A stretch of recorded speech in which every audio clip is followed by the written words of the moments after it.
Why are conservation laws fundamental to system dynamics? Imagine trying to predict how a roller coaster will move without knowing the rules that keep it on track. That's where conservation laws come into play. They are the rules that stay the same no matter what happens. These laws are the backbone of understanding how mechanical systems behave over time.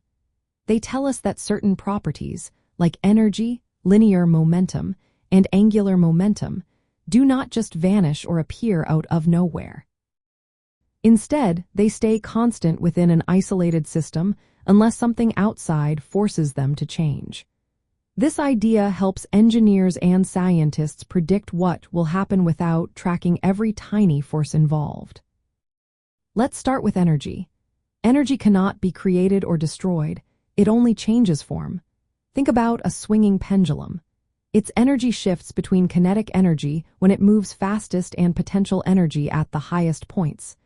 Knowing this helps us analyze how much energy is lost to friction or heat and how to make systems more efficient. Next is linear momentum, which is the product of an object's mass and velocity. If no external force acts, the total linear momentum stays the same. This principle explains why a rocket pushes gases backward to propel forward, or why a collision between two cars can be predicted based on their initial momenta. Then there's angular momentum, which relates to how objects spin or rotate. When no external torque is applied, the total angular momentum remains constant.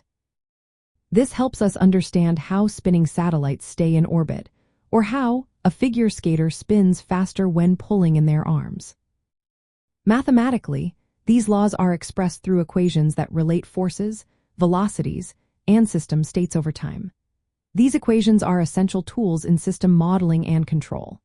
They allow engineers to simplify complex problems by focusing on quantities that don't change, rather than every force at play. For example, in designing engines or robotic arms, conservation laws help predict how systems respond to inputs, making sure they work safely and reliably. They are also used in advanced modeling techniques like partial differential equations and symmetry principles, which help analyze vibrations, stress, and oscillations in mechanical structures. In real-world applications, conservation laws are everywhere. They help calculate the recoil of a firearm, the thrust of a rocket, or the energy efficiency of a machine. They guide engineers in designing safer, more effective systems by providing a clear picture of how energy and momentum flow through a device. Without these laws, predicting system behavior would be guesswork. Instead, they give us a solid foundation to build, analyze, and control mechanical systems with confidence. That's why conservation laws are so central. They are the unchanging rules that govern the motion and stability of everything from tiny particles to massive machines.